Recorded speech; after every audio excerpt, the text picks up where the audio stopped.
welcome back to the Football Formula. This is episode 5. Mazee imekuwa true sana, episode 1, episode 2, episode 3, episode 4, and now we are rocking episode 5.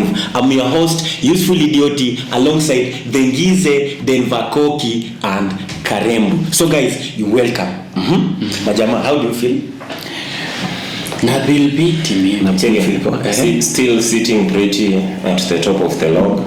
Umeuliza una feel aje? Checking. Arsenal fans, ndio maana Si wote tujiexpress. Ligi kisha leo. Acha watu wajirombose kidogo jamani. Ligi kisha leo. Na wewe mbona umejam? Shida ni nini? Tunajua. Your guess is as good as ours. My guess is as good as yours. Hey Karembu, what's not happening? Leo uko very serious. Mbako unajua ukiona mtu amekaa hivi na ameka mkono moja hapo na ameshikilia kidevu hivi na nakuangalia hivi. Inamaanisha ni sawa. Inamaanisha majamaa sitaki ujingenye, unaweza wapika bro. Kuna mtu amekaa hivi na ameka kwa kidevu hapa. Sisi tunaweza mpiga vile timu yake ilipigwa tena. What? Aumie tena. That is it guys. So guys, moving forward. The English Premier League, it's faring on well, sio? Of course. Game kwa nilienda vizuri game week 2, game week 3. Now we are headed to game week 4. Game week 1 na 2 zilienda vizuri kwetu, kwake ilikuwa mbaya. No, ndio ligi imeanza. Endelea. Napenda hii vita. Tafadhali tukikuja musi. And I mean this story. Next time nakuja na boxing kits na ziweka hapa. Nakupatia over hizo gloves wewe pia uzivae. Alafu utakuwa referee. Hizo zitaisha na round 1. Juu nitakuwa nimeshinda. Anyway, let's all Anthony Joshua anajulikana hapa. Checking. Anthony Joshua ana side amepigwa juzi vibaya sana. Ndio nasema anajulikana. Anajulikana.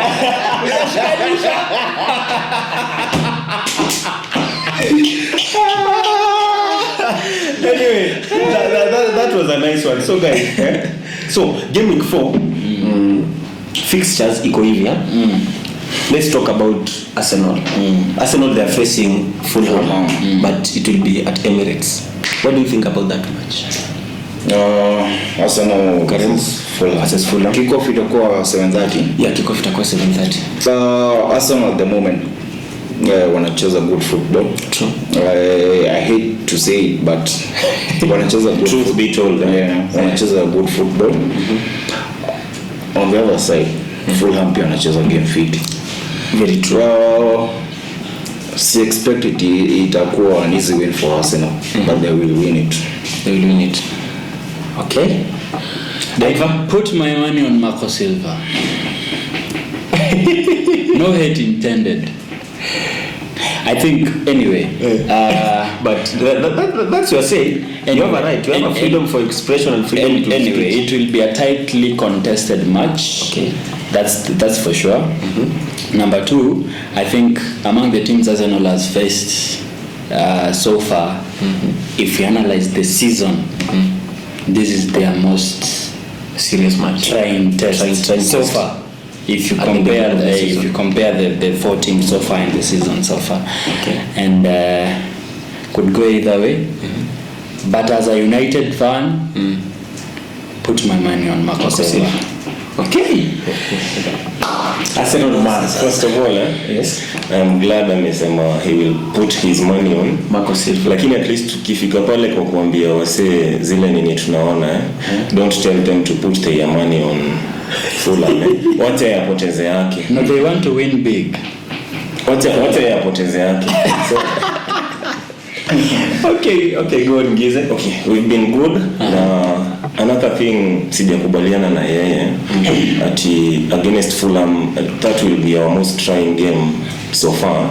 We have been at Selhurst Park, a game that was probably very promising for many naysayers, sababu walikuwa wanaona it was the first game of the season na kuna hiyo nini ya game ya kwanza kufungua ligi.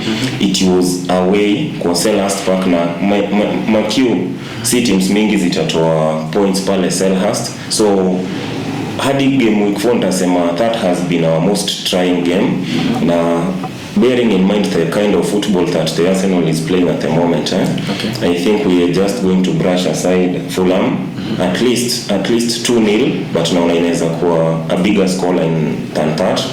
So nimekataa kubaliana na my good old friend here. Good old friend. Okay. Mimi ni mzai kweli. Ni sawa. Arsenal fans, you are facing Fulham in this coming game week. What is your prediction? Tuambie hapo hivyo kwa comment section. Au sio? Kabisa. Moving forward. Manchester United will be facing Southampton. Mtakuwa St Mary's Stadium. Mtakuwa away. Mtakuwa early kick-off at 2:30. Southampton against Manchester United. What do you think? Karen? First of all, early kick-off azikuangi mzuri kwa teams kubwa. Early kick-off zinatokanga venye watu wako wanadhani zinaweza toka. But Southampton versus Man U. Southampton wanacheza game nzuri. Coach is a top tier coach. Man U of course Casemiro ataanza. Watu kwa na confidence game yenye walishinda Liverpool jana against Liverpool. So anajua wanaenda washinda hiyo game. So I win for Man U. I will for Manchester United. Truth be told. Na umesema aje sita. I will for Man U. Ama nasema hivyo ndio usimuingilie anyway kidogo lingize. Okay, mimi nitasema the Saints are a good side. Now still some of the new signings kina Lavia na Joe Aribo are still trying to probably acclimatize to life in the English Premier League. True. Their best player without doubt ni James Ward-Prowse. Yeah. But I just think they'll be overpowered, especially in the center of the park, because kuna a midfield Dynamo amejoin ni jana tulimuona Constant, that is Casemiro, na atakuwa flanked by Eriksen na Bruno. They are probably having a renaissance after Liverpool's game. So I just think Manchester United will edge that because they have players with probably better pedigree than Southampton. Though it will not be an easy win, lakini They will definitely clinch the they will emerge victorious. Okay. Na wanakusupport. Labda mimi nitasema tunasema ukweli. But it's better tuseme ukweli. But si tunasema ukweli. Unajua yeye anasema sisi tuta lose kwa Fulham sababu ana hate Arsenal, but no, sisi tunasema ukweli. Nasahau mbio bana. Nilisema anaweka pesa yake kwa makosa. So we will not be put. Si tunachukua pesa na weka hapo. Sawa. Okay. What do you have to say about that match? Southampton United early kick-off tricky game kama kawaida. Trendy early kick-off, doesn't matter the opponent. Kila mtu apende ama nyinyi mnapenda? Kila mtu apende. Yani kick-off 2:30 p.m. Yes, and on a Saturday. and in fact our fixtures versus Southampton in the last few seasons inakwanga hivi.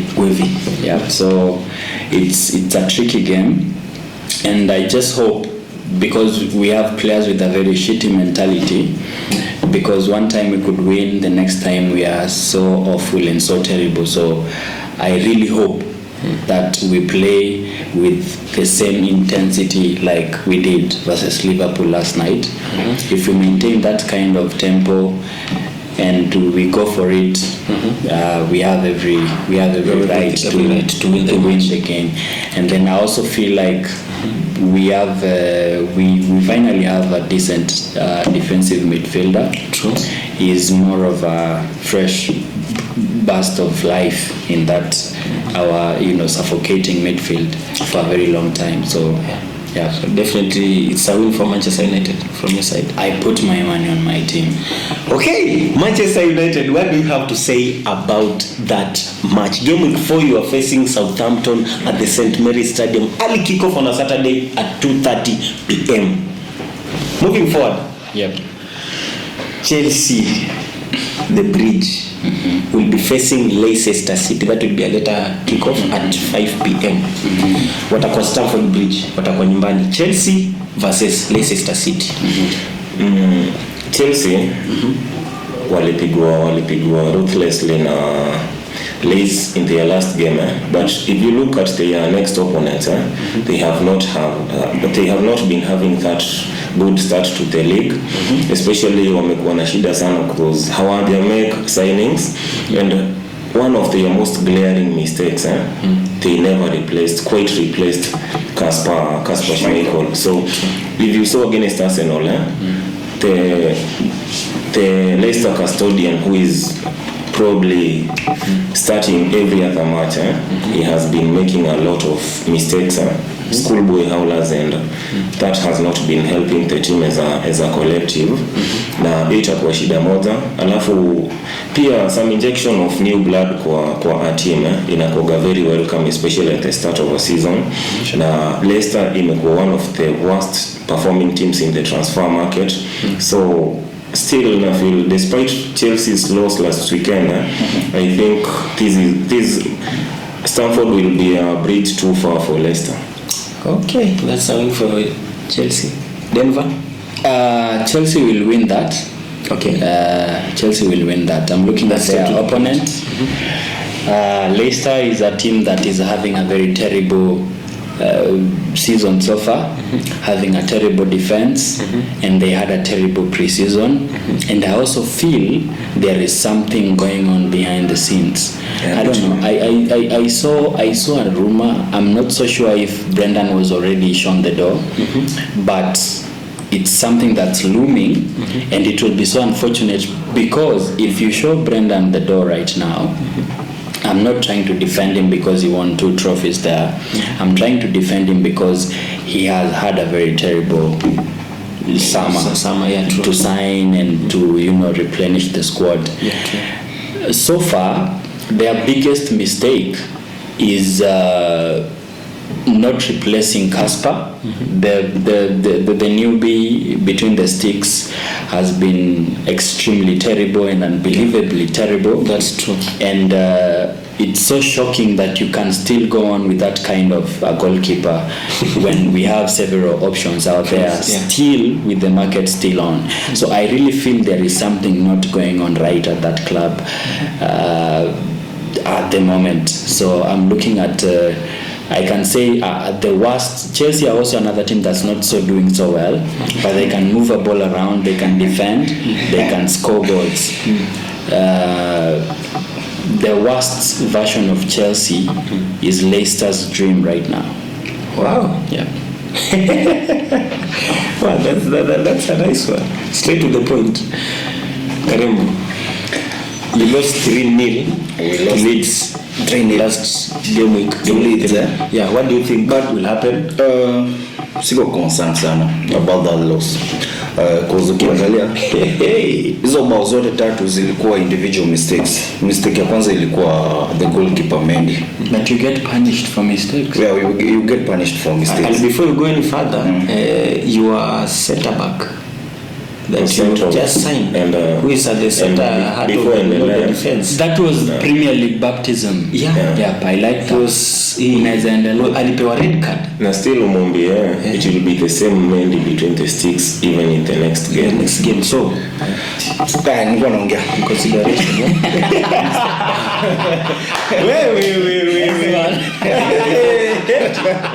Before you were rudely interrupted. Was it true? Second goal. But ilikuwa matimu yapata kiburi PL. That goal ilikuwa a mistake pia. But it was Tuchel. Hakuna haja kuchezesha players out of their position. When you play Reece James kama right center back, una limit strength yake ya kuattack kama right full back, si ndio? Ukichezesha Kai Havertz huko mbele, Kai Havertz is not a striker, si striker. Raheem pia. So going kwa hii game ya Leicester, na hope Chelsea naomba siku hope naomba Tuchel atakaa chini, maybe it's time to change formation. Ukiangalia hii formation ya 3-4-3 hii kuna time Conte alikuja Premier League kwa coach wetu, tukashinda na hiyo formation. But what happened tukiingia the next season, managers walijua hii formation venye tutaweza kuicounter. So I think it's high time Tuchel to change your back 3. Juu tukicheza back 3 nyuma na tunaleta full backs, wing backs for the opponent, na hiyo ina limit. Tunajipata tuko na 2 midfielders, of which na limit attacking yetu. Najua Chelsea hatuna like that creative mid mtu kama De Bruyne mwenye anatoa pasi zingine, but injury ya Kovacic, Kante, juu for me sidhani mtu kama Jorginho sidhani sasa anafaa anaanza games za Chelsea. Gallagher alikuwa na good season with a good loan spell with Crystal Palace last season. But Gallagher si number 6. Gallagher sicheza kama number 6. In the meantime yenye Kante na Kovacic wako nje, naweza penda kuona mtu kama Chalobah akicheza hiyo position hiyo CDM. Chalobah natural position yake ni hiyo, and he could be going out probably before the end of and I'll be so sad. Chalobah hafai kwenda, but nilikuwa nasema tuko na hizi crisis. Jorginho hizi tushikia CDM, nataka mtu kama Chalobah tushikia. Okay, let me ask you something before you carry on. Okay, from our perspective, not the managers, is it not bonkers to probably send Chalobah on loan or even sell him, while at the same time inquiring about the availability of Harry Maguire from United? Can I say something? Okay, you can say something before. Let me add something. You know, we were telling my learned colleague, my football intellect on the right, when we started this thing, that Chelsea are going to have a topsy-turvy season. That's for sure. And the reason you're going to have that, you yourself mentioned that Tuchel promised you that he's going to switch positions from a back 3 to a back 4 so that your players can finally freely express themselves, right? Yeah, true.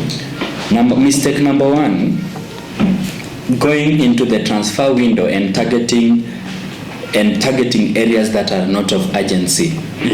Yeah. You have good midfielders in Kante and Kovacic, but then Kante is massively blemished by injuries lately. Okay. Kovacic the same, but they are both good midfielders. True. Now, in this quagmire, in this transfer quagmire that we are currently in, there are reports linking De Jong to Chelsea, and the boy is equally enticed by that idea because Chelsea are offering Champions League football, and the new owner is also willing to, splash cash around. So if I were Chelsea, I'd actually put my money on Frankie De Jong, because I don't think a player like Gallagher has what it takes. He's not still there. He's not finished product for a top tier side for that kind of thing. So I don't go for Kalidou at 40 million with a year left, and I have a very critical center of the pitch to take care of. You also have a CF, and it's extremely, I don't even think that targeting Maguire for 50 million is really bonkers. I find it extremely outrageous that 60 million is about to be spent on Gordon. Okay, it's your turn. You can now summarize your Chelsea your bridge, or if you are not ready to cross the bridge. Niliacha Gallagher is not number 6. Gallagher na Mount, I think wanaweza cheza vizuri kwa number 8. Yeah, true. So injury ya Kante even if Kante anarudi mimi sidhani hiyo shida tuko nayo ya CDM itakuwa imesolviwa because when you compare mtu kama Rodri na Kante kuna big difference. Ukiangalia venye Rodri ana move na ball na distribute, it's not the same for Kante.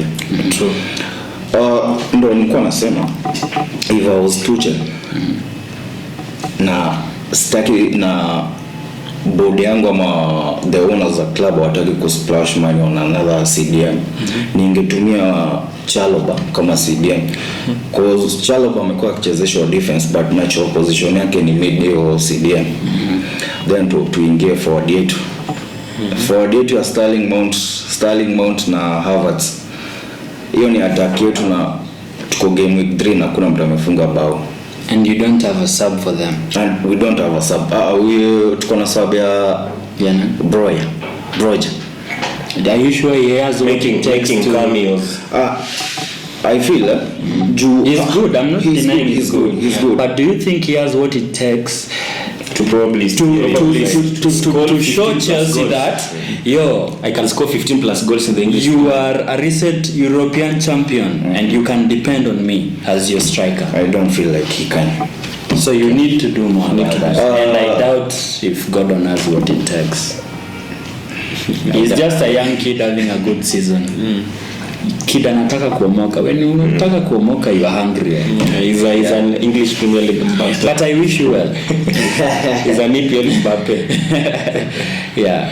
Before morning trap nilikuwa nasema mtu kama Havertz amekuwa kucheza almost full time. Wanacheza kitu 80 minutes. Havertz afai kuendelea kucheza kama hasco goals. We saw against Tottenham alipatiwa cross nzuri sana na James na hakufunga. Na feel like Tuchel anafaa kuwa akiweka huo Broja before to buy a center forward. Anafaa kuweka huo mtu kama Broja for like 30 minutes ama 40 minutes. And then maybe from hiyo game time anapata Broja atakuwa atufungia mabao. But nimeona pia kwa hizo transfer rumors and news imminent arrival na Aubameyang. It will be a good signing. Atakuja asaidia attack yetu sana. Okay. Atakuja asaidia attack. Let me cut him short. Yes. Aubameyang was to perform to take by surprise because he was given so much game time by our gaffer. Now he was most of the time drawing blanks just as Kai Havertz is at the moment. So okay, we find it as Arsenal fans, we find it a bit awkward, but still we are probably approaching such news with some kind of trepidation because most of the time of what you went through. Because most of the time former Arsenal players join your team, they go on to perform and sometimes win some titles. But still, I've still got some doubts about that signing because I don't see. I think he's past his best, and I just don't think he's going to be as prolific as he was probably in his first few seasons at Arsenal. Can I say something about Aubameyang? Yeah, you can say it. I think Aubameyang is not past his prime. We've all seen it at Barcelona. I won't say the league is cheap. I won't say the league is cheap because I don't subscribe to that. I think whatever happened between Aubameyang and Arsenal was something that both parties needed. The relationship had grown toxic, and I think there were issues between the manager and Aubameyang. So there needed to be a truncation between the two parties and the club at large. Now, my only issue is that I fear Aubameyang may not perform at Chelsea. First, because they do not have decent, clever midfielders right now who are fit to slip those passes to him. Secondly, the either side of their forward wings, I think only the Sterling side is more vibrant and can cause something. And lastly, I don't know if you've checked the trend of point men that Tuchel has been using over the years, it's not so easy for him to get the best out of a center forward. So I fear for Aubameyang if he makes that move. But ironically, Aubameyang scored lots of goals under him in Borussia Dortmund. Yeah, true. So it will be a promising reunion. It's a topsy-turvy thing, more of a seesaw situation. Okay, that is it for Chelsea. Or do you have anything to say? Naona Prediction. what do you think? What will happen? Tutafunga mabao. We will win that You game. win the match. For the first time this season. Lakini umesema na uoga. But acha nikwambie. Nikianza kuongea kwa Chelsea nisema siko worried. Okay, yeah, you say that. Against Tottenham tulicheza vizuri sana. Referees wakafanya mambo yao. Don't blame the ref. Mlicheza poa, mlijifanyia ilikuwa sawa. Game ilikuwa sawa. Shida ndio attack yetu to attack. Na hapo hivyo si. Naomba Tuchel. He will change the formation. Yeah, for the betterment of Chelsea. Okay, Chelsea fans, what do you have to say? Tell us up in the comment section, what do you think? We are going to take a short break, and when we are back, guys, nataka tuongele hizi top 2 teams zenye zilikuwa champions kwa English Premier League. Yenye sahi wanatuonyesha kitu fulani hatuelewi.